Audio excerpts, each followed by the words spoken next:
Welcome into another episode of the First Look Sports Talk. We've been kind of diving in these divisions, breaking them down a little bit for you guys. We're going to continue to do that. We're not done yet. We're going to take a look at the NFC South, break down all these teams, kind of break down the offense, defense, top storylines, who they added, who they lost, basically everything that you need to know about these teams. But without further ado, I am your host, Angel Delis Reyes. It's your boy, Jay Wood. Before we get into this video, always subscribe, always like, always comment. We love every single thing about it. Interact with us. But yeah, let's get into the video. Throw it. All right, so we're going to take a look at the Tampa Bay Buccaneers. Super Bowl champs this past year. Bringing in Tom Brady, a big move. Kind of a different scene for Tom Brady. I know for the past 20 years, maybe a little bit less than that, we've seen him in New England succeed year after year. He brought his talents down to Florida, and he did nothing but the same thing. But Brady, yeah, it really is. They didn't really add no one. They didn't really lose no one. Basically just brought the band back together. Franchise Chris Godwin, re-signed Gronk to a 1-year deal, extended Brady for 1 more year, re-signed Shaquille Barrett to a 4-year deal, $68 million, and then re-signed Levante David, their starting linebacker, to a 2-year, $25 million deal as well. And then also they brought back Ndamukong Suh as well. Big. Yeah. They keep the band together. Yep. Basically everyone besides Antonio Brown. And I know probably Antonio Brown is probably looking to get paid a little bit out there because he did produce a little bit. I know Tampa Bay kind of gave him that shot to kind of get back his life together and show what he can still do in the NFL. I'm one of them things. Still got one of them things. But you can't pay everyone, especially with this team. They basically just brought the band back together, like we were saying. Take a look at the offensive side of the ball. Third offense, overall offense, second passing, and then 29th rushing offense.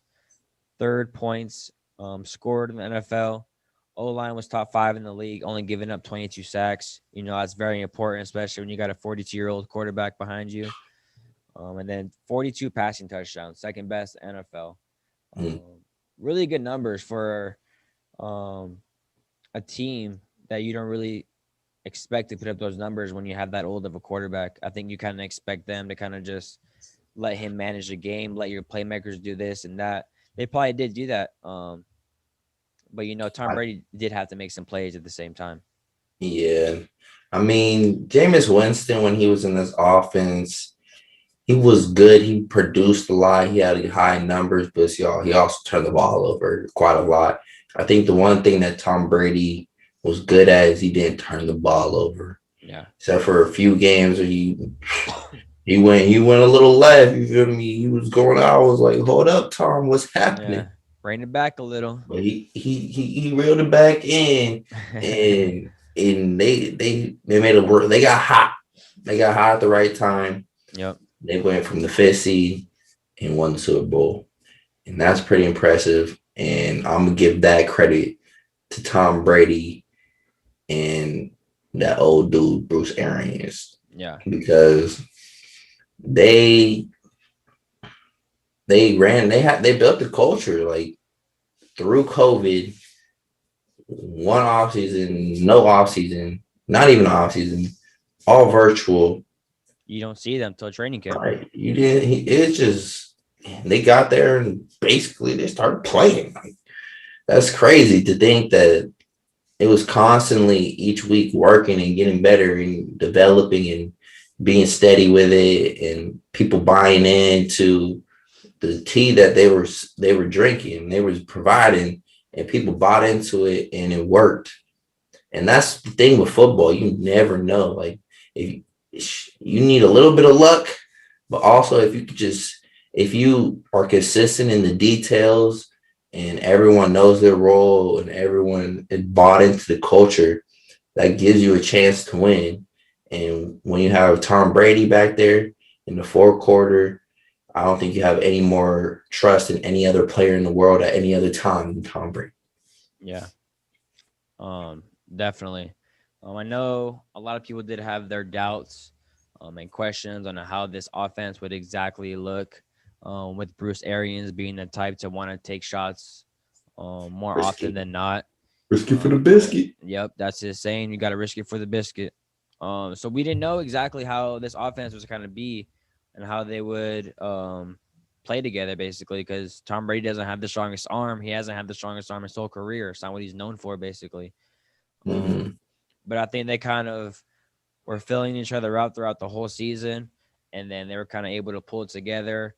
And hey, let's do a little bit of this, let's do a little bit of that. We can incorporate your game with my game. We can kind of work together on this. And I think that is what allowed them to be able to succeed and make their run in the playoffs, winning 3 games on the road, and then basically a home game in the Super Bowl. I know the first team to be able to do that, and they won it. That's crazy. But yeah, this team, I think it's that TB12 effect. Exactly what you're talking about. He is still hungry out there. He is the GOAT, basically. He's the greatest athlete. He is in that discussion not only for football but for all sports, just because he's able to have so much success and still have that hunger for another one. Man, He is really not satisfied. He's gonna go get another one. He's gonna play 2 more years and he's gonna compete for 2 more seasons and try to get more rings. just think about this. 70% of the time he gets to the Super Bowl, he winning that thing. 70% at the passing grade. If any other player in history has better than that, I bet it don't happen. I bet. We don't know. I don't know. I can't think. The only person I can say is maybe Patrick Mahomes, but Tom Brady just beat Patrick Mahomes. So how can you say that he can be better than Tom Brady when Brady beat him when he was 42 years old? Right. That is the only thing I could think of. Maybe Trevor Lawrence goes down discussion. But I think Tom Brady set the standard for anyone to break, and he is still playing. He can still add another ring. He can fill a whole hand and then 2 more. That's 7 rings. That's crazy. 8 or 9 of them things. If he get 8 or 9, you might as well just wrap that up with a little bow, put a little sticker on it for that Tom Brady. Most of these quarterbacks in the NFL don't even get 1. Dan Marino didn't have 1. They'd be blessed just to have 1 of them. He got 7. Drew Brees only had 1. Aaron Rodgers only has like 1 or 2. It's crazy to think about the type of success that he's been able to have in the NFL and continue to do it at his age, especially now. But the NFL has kind of changed their rules to protect the quarterback, so he's kind of benefited from that. But at the end of the day, you still have to be able to play the quarterback position. You still get hit. You're not going to get hit. But it's just crazy to think about what he's been able to do. I'm blessed, I would say, to be able to see this. I know growing up, I kind of still even hate Tom Brady. Right. All I know growing up was seeing the Patriots go to the AFC championships year after year, and that's all we would see. And it just got annoying, and it's just basically you want to see something different. But you got to give the man his credit.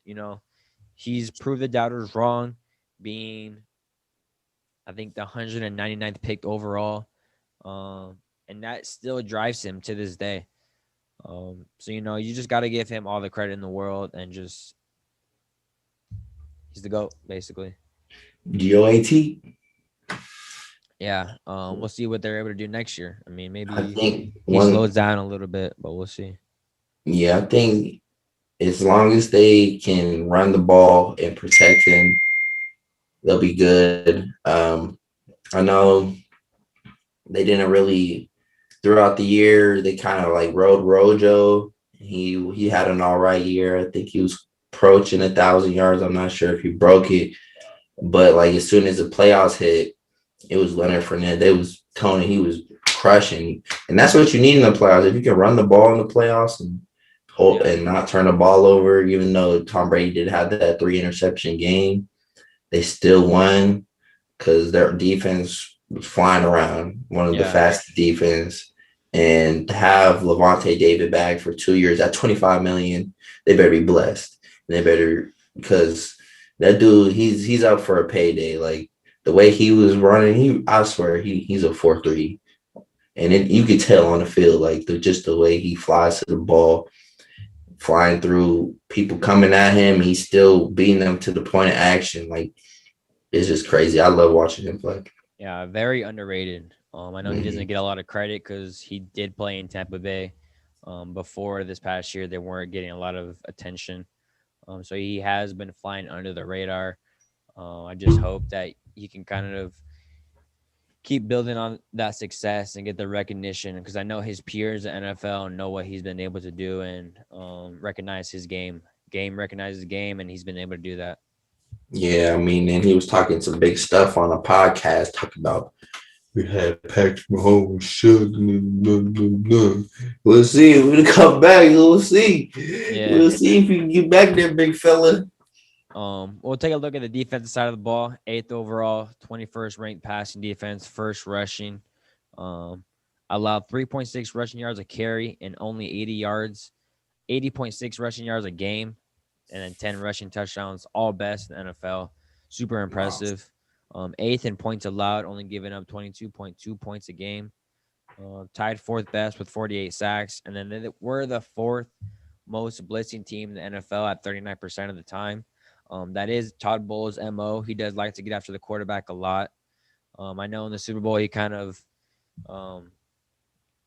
brought his horses back and kind of wasn't able to, didn't want to do that. Kind of surprised the Chiefs a little bit, but he does have premier pass rushers, so he was able to kind of trust them and play a different game to be able to succeed, and it worked. They got the Super Bowl, so it worked. Definitely was a good game plan.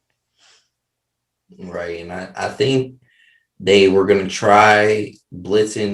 They tried because they played them early in the year before they had their bye, I believe, and Tyreek Hill murdered them. 200 in the first quarter. Like, and Todd Bowles, they sit back, they watched that game, and they're like, we can't blitz this dude. Because Patrick Mahomes, if you blitz him, you leaving holes in your zone. He's picking you apart all day. And I think they viewed that, they're like, we had to get to him before. And what everyone was saying going into the Super Bowl, if the D line, if Patrick PP or what, Pierre Paul, right? JPP. Why I say Patrick? JPP. If he's not the MVP of this game, like they lost because they have to get to him before. They can't blitz him. Yeah, that's exactly what they did. They got pressure on him all day, had him throwing the ball sideways. You feel me? Still didn't do a straight day face mask, but they can't convert. Yeah, it was crazy. It was crazy to see the throws that they're making Patrick Mahomes make. I mean, we were still wowed by the throws that he was making. Incredible athlete. But they were able to force him into those passing. Those are only high percentage passing. So if you're able to make him do that, then more often than not, you're going to be able to succeed and win a game. Like you were saying, they did play him earlier in the year. They went off on them in the first quarter, 200 yards. That's crazy to think about. That's kind of how that's how many yards the players would get the whole game. And he got that in the first quarter. If you had 200 yards in one game, you blessed. Yeah, I'm some of them wide receivers don't even get 203 games. So he's talking about one quarter. He was telling them to call the National Guard. National Guard, we got a murder over here. Yeah, it was crazy. But they learned from that basically, and played a different style, and it worked. And they were doing that all playoffs. They were flying around. That was the only potent offense that they saw. They saw the Green Bay Packers as well. That was a very good offense as well. They were able to contain them. I know they still put up some points, but they're able to contain them a little bit and kind of make Aaron Rodgers uncomfortable because their secondary isn't the best. Like, they don't have the best corners in the league. They do have some playmakers back there, and then really good linebackers and a really good D line. Mhm. So they were able to kind of play off of each other and succeed as a defense and play all together. Yeah, they had a lot of the young guys in that secondary. Like you said, they played fast, they played disciplined, they played detailed football, and they got into the ring. You feel me? Yeah, That's one you can always put on, even though it was COVID. Like, there's no asterisk on that. That's a ring, a full season. Played forever. every single game. Got a home game for this. They put the icing on the cake with that one. Yeah, Really did. yeah. It's kind of hard to see too for me, especially because Arians was our head coach. Their general Dang. manager Jason Lynch was part of the Cardinals organization. Todd Bowles was our defensive coordinator. Byron Lynch was on the offensive staff. So he basically Bruce Arians took this whole coaching staff and went to Tampa Bay and won a Super Bowl. So that's something that we hoped that we could have gotten in Arizona, but How do you even think um, about that? yeah, they basically took that whole coaching staff and went over there. He did Because that's retire. He did retire. With like he had a lot going on because things weren't going his way. And he just mhm. wasn't things didn't look up. So he did retire and then kind of came back and went to Florida. But yeah, it was kind of tough to see. But you wish the best for everyone. You wish the best for him. Happy for him to get that Super Bowl. As a head coach because he has been really successful as a head coach. I would say he turned around the Cardinals and he's turned around the Tampa Bay Buccaneers team now.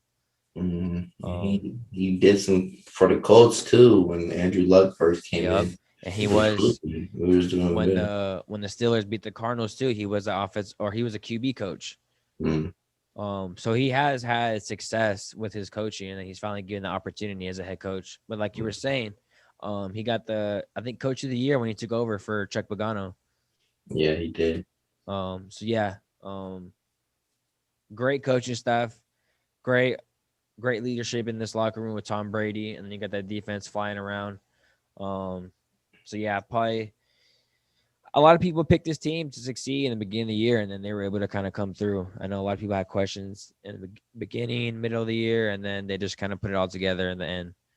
There was Um, no doubt. They left no doubt on that. They really yeah, didn't. They for held sure. the Chiefs to 9 points. I don't. I think that was the first time Patrick Mahomes been held to under double Yeah, digits I think so in too. his career. I I think it was. I thought I saw that stat during the game. Yeah, I think so too. But yeah, this team winning the Super Bowl, they do have the 32nd overall pick. Um, I don't really know if we need to add anyone. I know they have a top 5 line that allows them to, if you're the 32nd overall pick and you bring back everyone, you kind of just pick the best player available, basically. I know that it have some players to fill. They're not can't bring back everyone. But this just allows them to pick the best player available. Like we said, hope maybe someone drops. Maybe they can take a chance on someone that has injury questions. I know Caleb Farley just had a back procedure, so maybe he drops all the way to 32, and they're Mm, able to pick him up, and they're able to get a playmaker on the outside at corner. They can also trade back, grab more draft picks. So yeah, they can basically do a lot. I know last year the Chiefs grabbed Clyde Edwards-Helaire, and he was able to produce his past year for them in a big time role. mm. Maybe the Buccaneers can pick up someone like that and be able to succeed. Um, but yeah, I can see them going offensive line, interior offensive line, yeah, maybe. really solidify that. I mean, they were good last year, but you can never go wrong with adding more linemen. Yeah, They're always getting hurt. You feel me? yeah, Just to have another dude to rotate in would be awesome. Um, their wide receivers are pretty good. Running back room seems solid.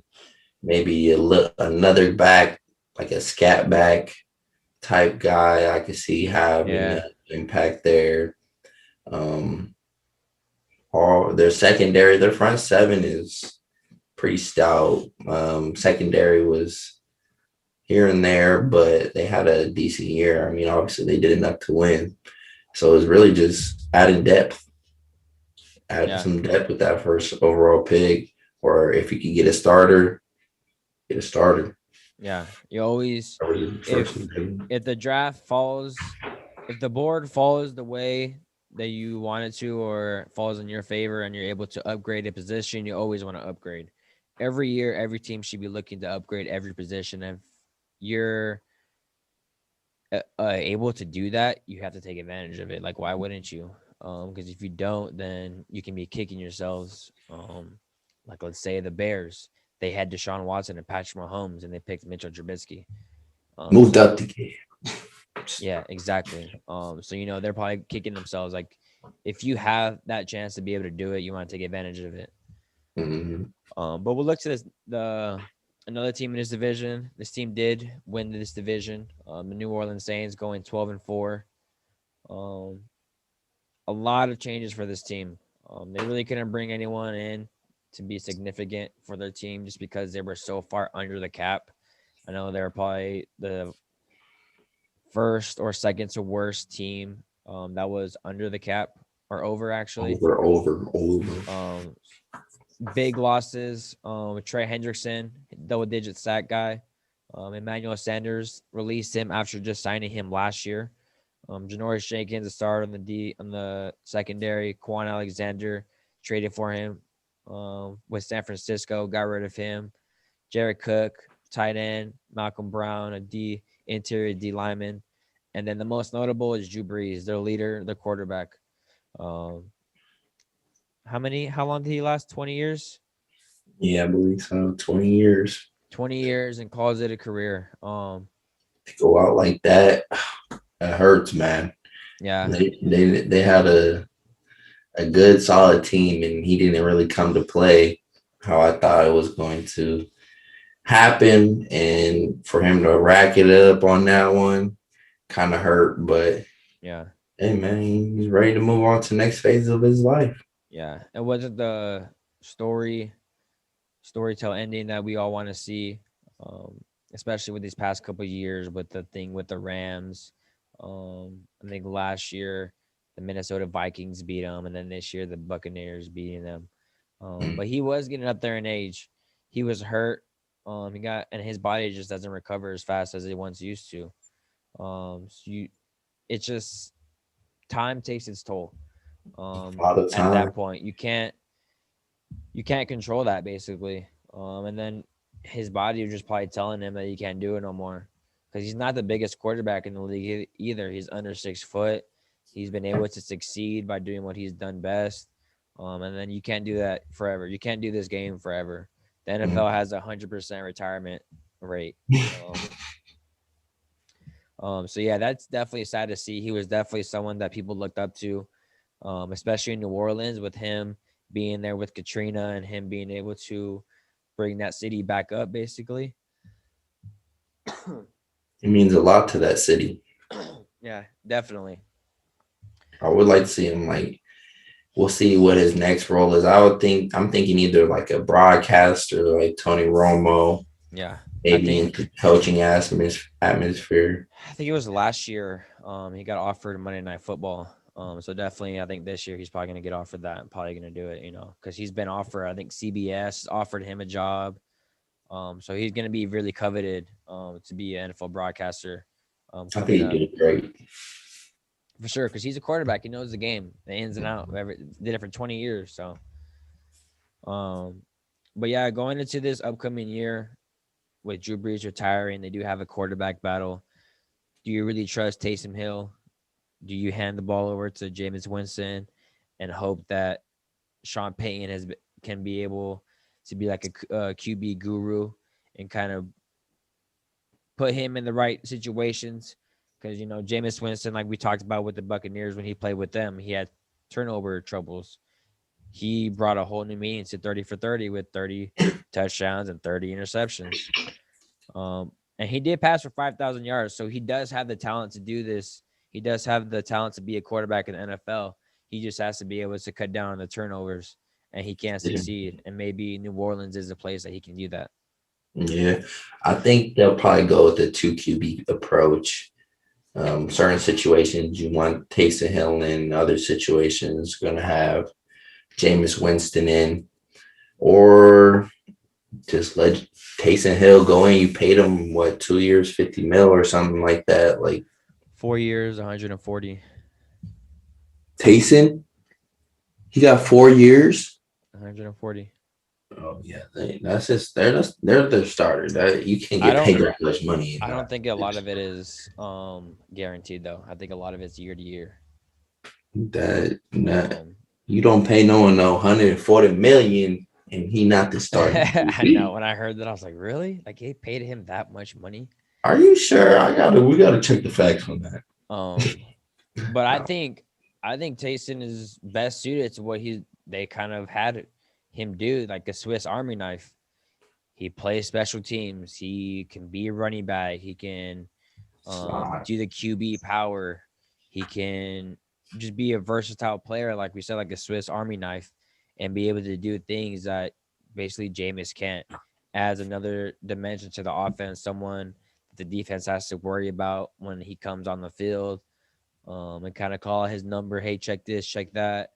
And I think that just best suits the offense and the whole team in general. Right. Um, but yeah, this team, taking a look at the offensive side of the ball, fifth overall, 19th passing, sixth rush.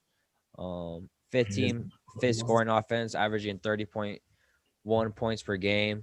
Then they were really successful in conversion too, converting 44.7% on third down, 68.8 on fourth, and then 72.1% in the red zone, top five on converting on touchdowns. That's pretty good. So once they got in the red zone, they were able to capitalize, and then they were a highly productive offense at the same time, even when Drew Brees got hurt. I mean, it always helps to turn around and hand the ball to that dude, Alvin Kamara. That dude is a beast. It looks like he be playing video games out there, just cutting people up, getting up, Yeah. hurdling dudes. I'm like, bro, I play against him would just be ridiculous. And then Yeah. you got Mike Thomas. I know he was hurt a lot of the year, but he's always the top five receiver Yeah. Big body out there. consistently, right? So they get him back. Hopefully, they can figure out who they want to start, maybe one or two. But I think their offense, their pieces around their quarterback are pretty solidified. Yeah. I know they do have a really good offensive lineman. So they're solid there. Um, and this team is led by Sean Payton, an offensive guru. So you can always trust him as well. I know if they had another coach, you would kind of be questioning them more, and might not have more worries and doubts about them. But with this team, you can kind of just lean on basically Sean Payton and his play calling, his innovation on the offensive side of the ball, and him being able to do things with his players to be able to put them in certain positions to be able to succeed compared to other coaches. Mhm. Um, He's vital. He's a great coach, and he brings an aspect that always is always successful. I don't know what he does or what's so special about it, but the Saints are always, yeah, if not winning the division, up in the upper end, double digit per year type. every year they're able to compete against every team and be able to pull out these victories. They did have Drew Brees a lot. He was able to do a lot with them. Um, but this year is going to be a testament to see what he can do as a head coach, how well he can coach up this team, especially with their quarterback situation. We'll see if they want to bring anyone in, but I haven't heard anything. I don't see anything that leads to them bringing anyone else in. So they're probably just going to go into training camp or hit these OTAs and mini camp with Winston and Taysom Hill battling out. But we'll see. We don't know. I mean, if you paying Taysom that much money, he should start. Yeah, that's a lot of money. But take a look at the defensive side of the ball. Fifth overall, fifth ranked passing defense, and then fourth ranked rushing defense.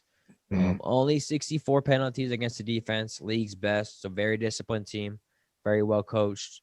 And then 10th in conversions, only allowing opponents to convert on 38.2% on third down. A little bit over 53% on fourth, and then 68% red zone touchdown percentage. So not the best red zone touchdown percentage, but they were able to get off the field on third down. But top five in every aspect on this defense. Very impressive. I know they do have some playmakers, Cameron Jordan, Marshawn Lattimore, Chauncey. They had that Chauncey Johnson Gardner in the secondary. So they do have some playmakers on this side of the ball, but they are losing a lot of these players as well with Con Alexander, Janoris Jenkins, Malcolm Brown, Trey Hendrickson. But hopefully some of these other guys can kind of step up. I know they had a first round pick, Marcus Davenport. Hopefully he can kind of step up and get double digit sacks this year. But we'll see. Yeah, no, I think the defense was solid.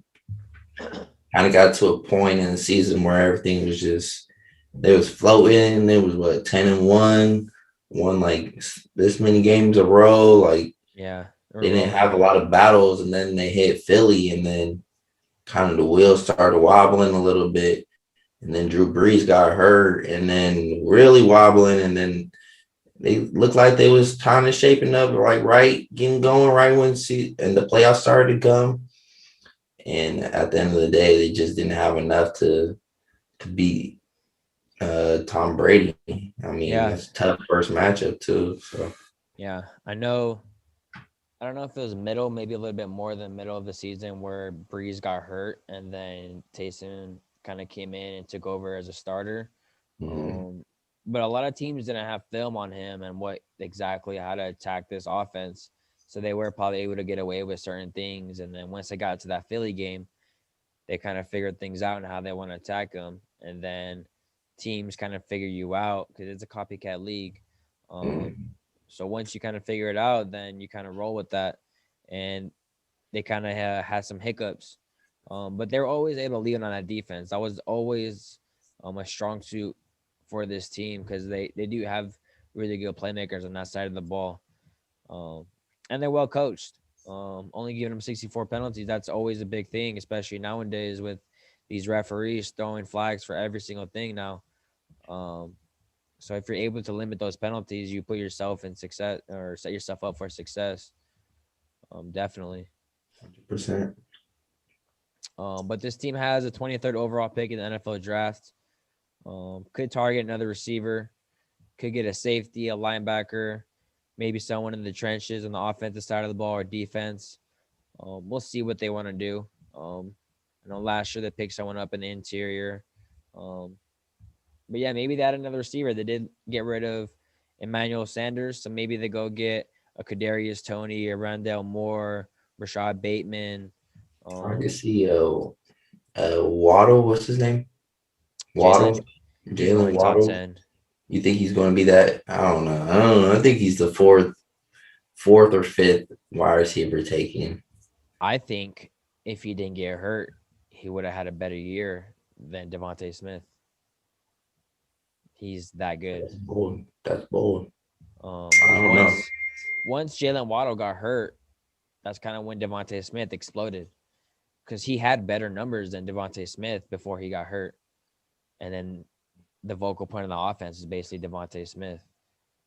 But we'll see. I know that's kind of like a top three with Jamar Chase, Devontae Smith, and Jalen Waddle as the top three receivers. And then I don't know how far of a drop off there is after that, but there definitely is one. So maybe they can get one of these receivers, or maybe they trade up. Maybe they fall in love with someone that's dropping. Or maybe they are in love with someone that's dropping and they go trade up and get someone. I know they have done that in the past as well.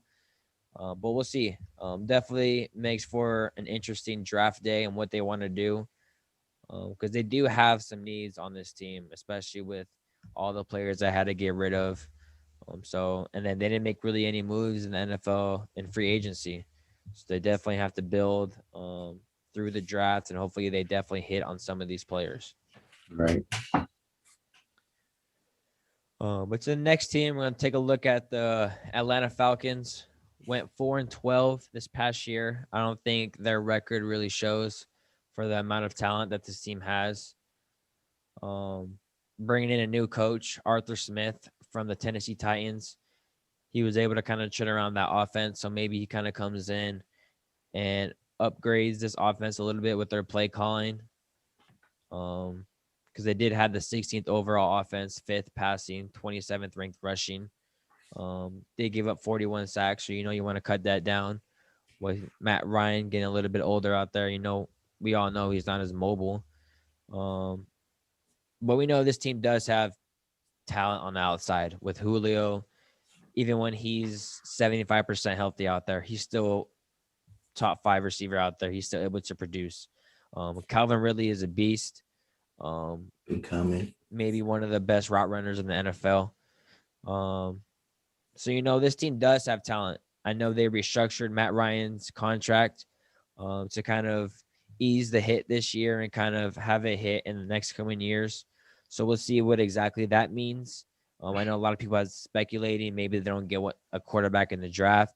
They kind of just let Matt Ryan play out his last years for his career, basically, and see what he has left in the tank. But we'll see. I don't know. I don't see it. I mean, I ain't watched a lot of Falcon football, but I don't know. I just think it's time for a new change, a new scenery for him. He's been there for so long, and Julio only has so many years left. I mean, he seem like he in his prime still, but realistically, he probably got, I don't know, 3-4 years. I mean, right now you have a prime spy, you got some good young QBs in the draft. I mean, I don't know. This could be a time where you try to transition. Yep. But I don't know. We'll see what they go end up doing in the draft. We'll talk about the draft in a second, though. Yeah. We'll definitely we'll see. It all depends on how Arthur Smith views Matt Ryan.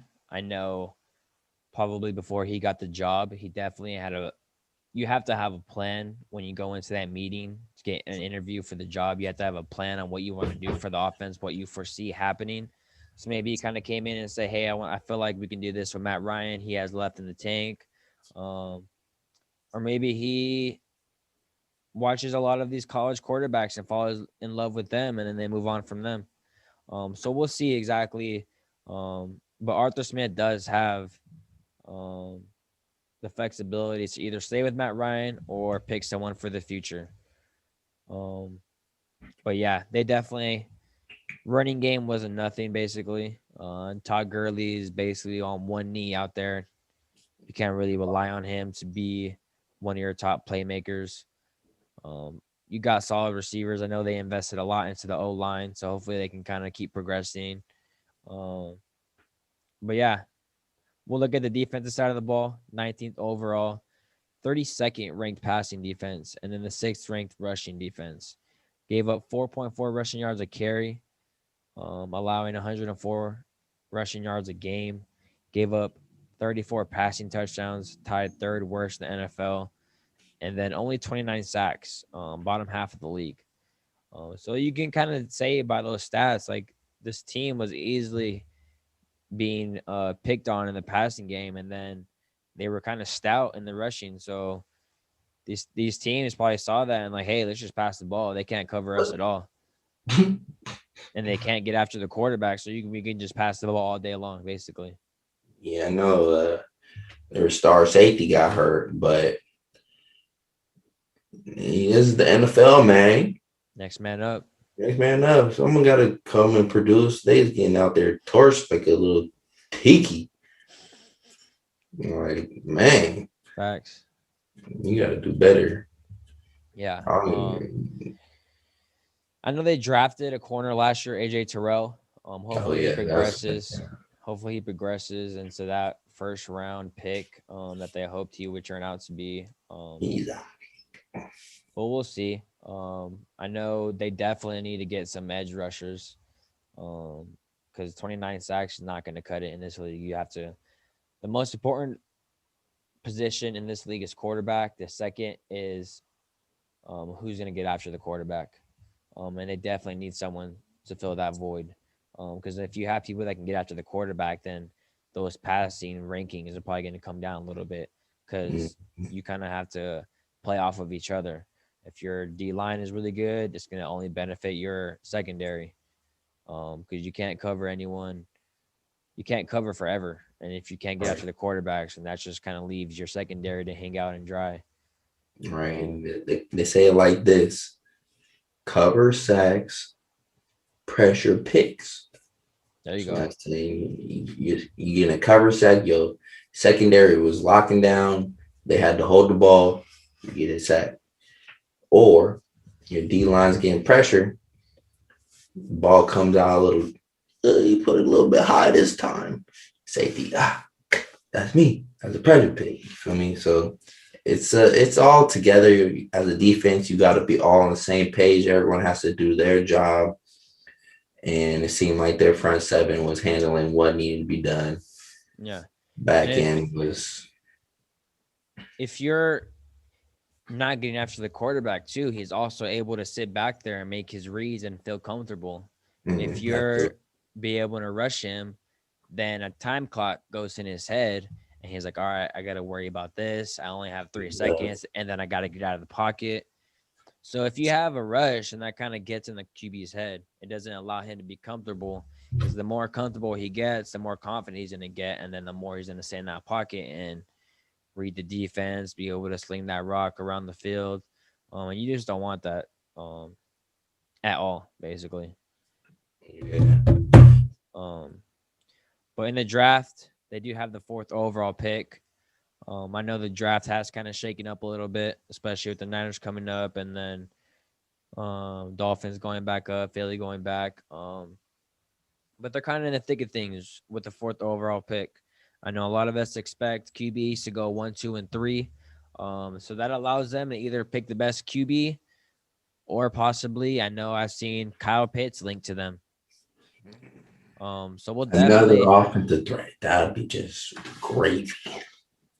that would be interesting, especially if Matt Ryan still has something left in the tank. If he can even produce a little bit to his MVP like year, then that's just going to help him, because a tight end is always a best friend to the quarterback. Yeah, and I don't know if you see any defensive players valued at that high in the draft Yeah, right now. I don't So think so. Yeah, I think the highest I've seen these defensive players come off the board is at 9, and those are corners. So maybe they one of these teams falls in love with these quarterbacks and trades up to them. Atlanta's in a position to kind of trade out, maybe get some more draft capital because of how many holes they have on the defensive side of the ball, and they can still pick up one of these offensive weapons, or maybe an O lineman. So we'll kind of see who will call them on draft day or before draft day, and if they want to kind of spice things up and make it interesting for us. Because yeah, if they get a trade, then that just makes our job talking about that even more fun, because that just creates more speculation for us, and we can just continue to talk about it. hmm Um, but I yeah, think I think if they're not, don't move out of the first round. If you can move back, maybe yeah, like 15, around 15, 16, 17, maybe in early 20s and gain more draft picks, go ahead and do that, especially if you're not going to go get a quarterback right away, or yeah. someone's really high on Kyle Pitts or whatever, they one of these threats, offensive threats are, I I can see them think moving back. I think in the top 10, um, you're gonna see a run on quarterbacks and offensive weapons. Mm. You have about 5 quarterbacks: Trey Lance, Justin Fields, Mac Jones, Trevor Lawrence, and Zach Wilson. That's 5 picks. And then you have about 4 offensive weapons with Kyle Pitts, Jamar Chase, Devontae Smith, and Jalen Waddle. So that's about 9 players right there that you can easily see go in the top 10. Mm-hmm. So as long as you stay in the top 10 for this team, like the Dolphins, they traded back to 12 and then they went up to 6. That easily sets them up to be able to take one of these top offensive weapons. Mm-hmm. And they gained a first round pick as well. Mm-hmm. So if the Falcons are able to do something like that, where they still put themselves in a position to kind of get someone that they do covet and get some more draft capital, that's only a benefit for them. But you got to play your cards right. You can't just go in that without having a plan. The Dolphins knew what they wanted to do and they were able to execute it. Um, but they do have all the options are on the table for this team right now. Um, but we'll see. They can go, like we said, they can go either every direction. It all depends on what this new coaching staff comes in and sees and what they want to do in the future. Right. But we'll look at the last team in this division. Carolina Panthers going 5-11 last year. Not a lot of people had too many expectations for this team with their first year coach coming in and Matt Rule. I think he did a solid job though, bringing in Teddy Bridgewater, kind of doing what he could. They did lose K'Wan Short, Trey Boston, and Curtis Samuel. And then they brought in some offensive line help with Cameron Irving, a versatile offensive lineman that can play all along the offensive line, and then their center, Pat Efline. But the major question is, what are they going to do at QB? Is Teddy Bridgewater the long-term answer? I don't think so. Is he going to be a bridge quarterback for what they want to do?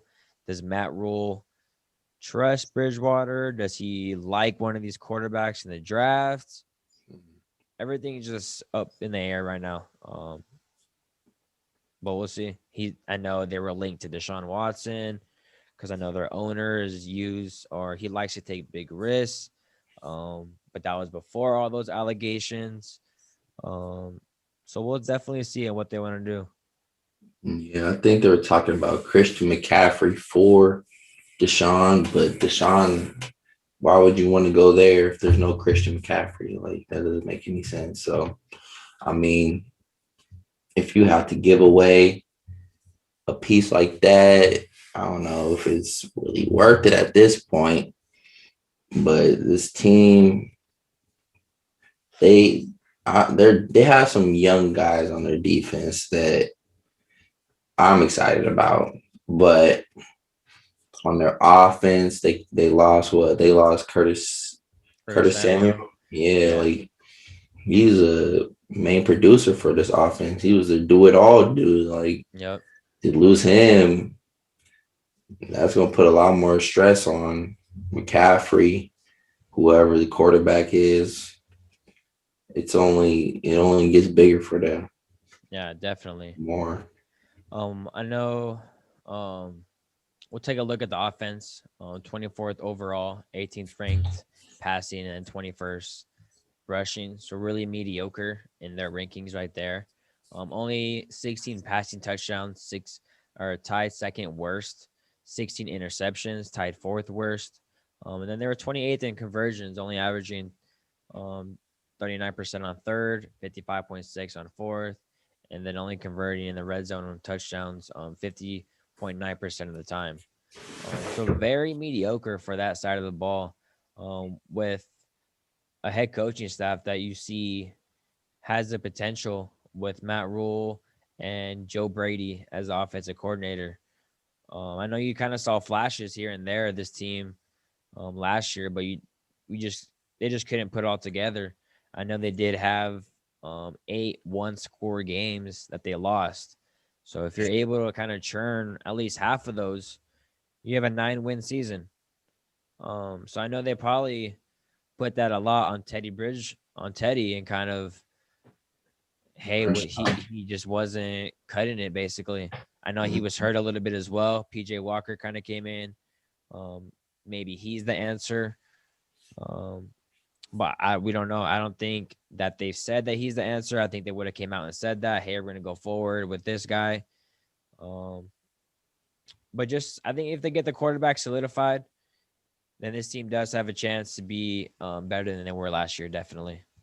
Yeah, this is a team that I wouldn't be surprised if they want to try to move up a couple spots. Yep. Maybe With one of them QBs. go trade with the Falcons. I don't know how they think about making a trade inside the division, but maybe you say, hey, do us a little favor. Hey man. But that's in a division. That's probably hard for them, because you never want to help your division foes. But we'll see. It would have to be for the right deal. I'll tell you that. It's Yeah, gonna have to be the definitely. right sweet one. But yeah, definitely we'll take a look at the defensive side of the ball. 18th overall defense, 18th ranked passing, and 20 ranked rushing. Um, Very mediocre again. Um, Middle of the pack. Only 7 interceptions, second least in NFL.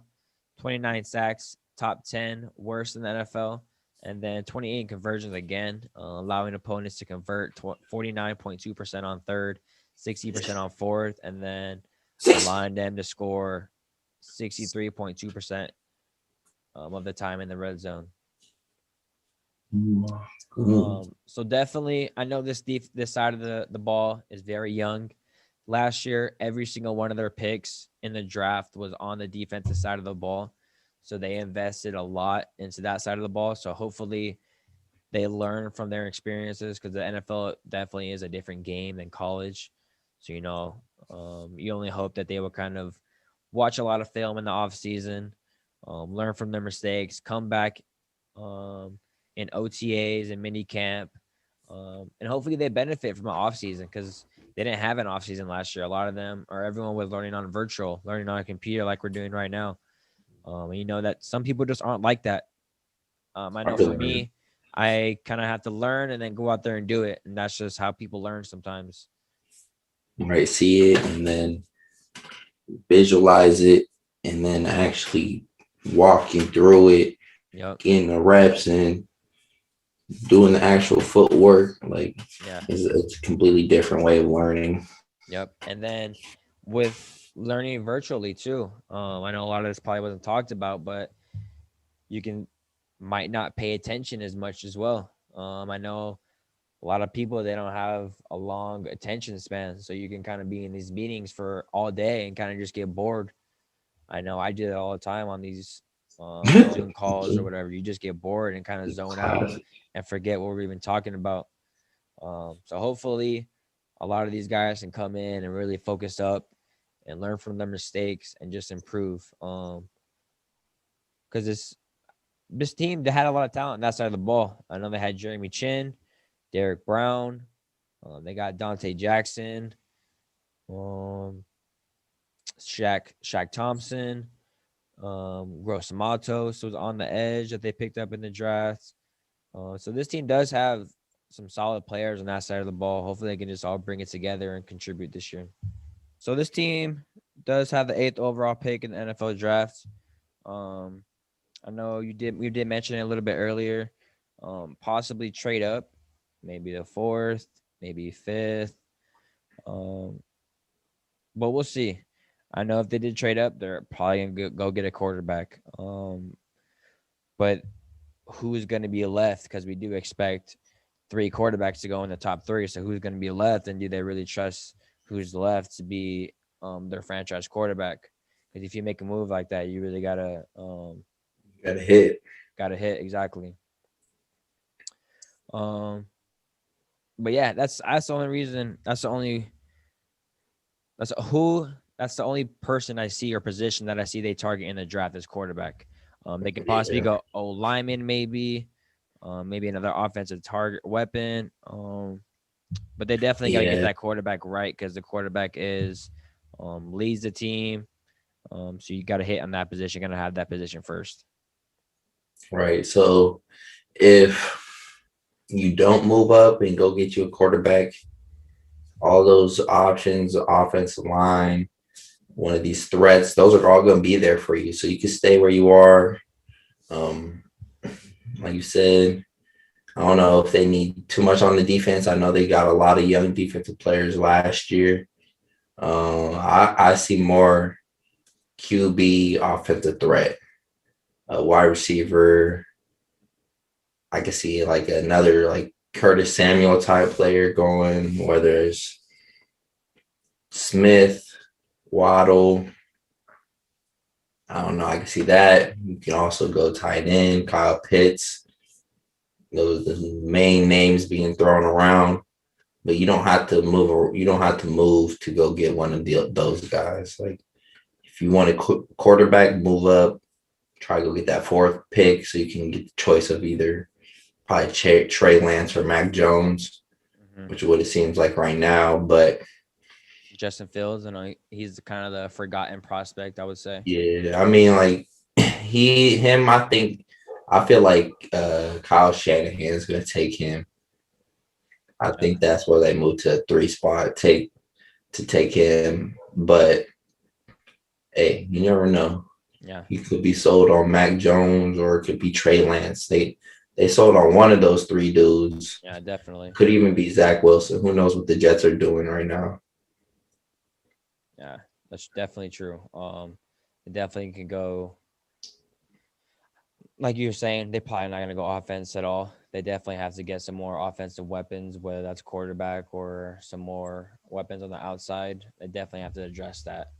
Yeah, Um, but we'll wrap this division up with our division winners that we foresee happening. Um, I'll go first this time. I'm gonna go ahead and pick the Tampa Bay Buccaneers.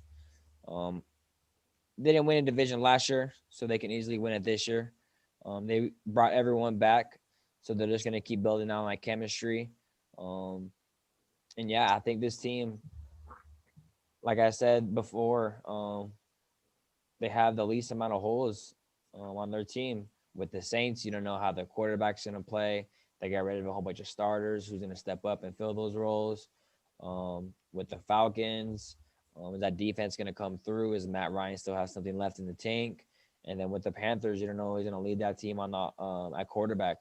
So I think with the Buccaneers, it is a safe pick, but I can easily see them winning because that defense is only going to get better with them being so young. And then you have Tom Brady as well. He can easily manage the game. He doesn't have to do too much. Um, so yeah, they had the end of the year off great, and they can just continue on that success. I'm gonna have to agree with you. All of your points are valid. Thing is, they're gonna have a target on their back. True. Everyone wants to knock you off. Like when you top dog, you getting everyone's best shot every week.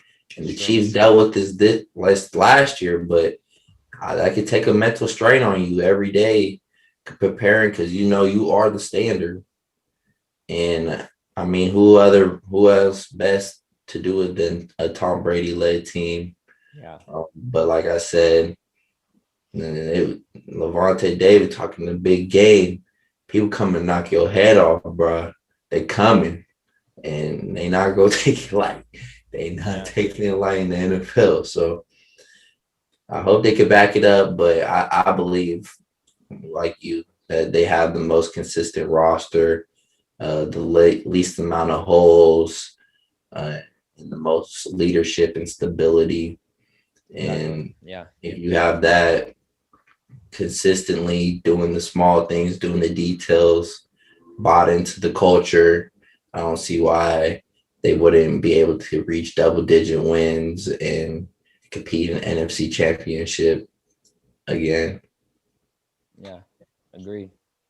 So we're gonna go ahead and wrap this episode up. Thank you for tuning in to the First Look Sports Talk, NFC South. I broke it down for you guys a little bit. As always, subscribe, um, like, leave a Like, comment. Let us know what you thought about us breaking down this division. Give us your division winners, like we always tell you guys too. Let us know what you think. Throw some positives, throw some negatives out there.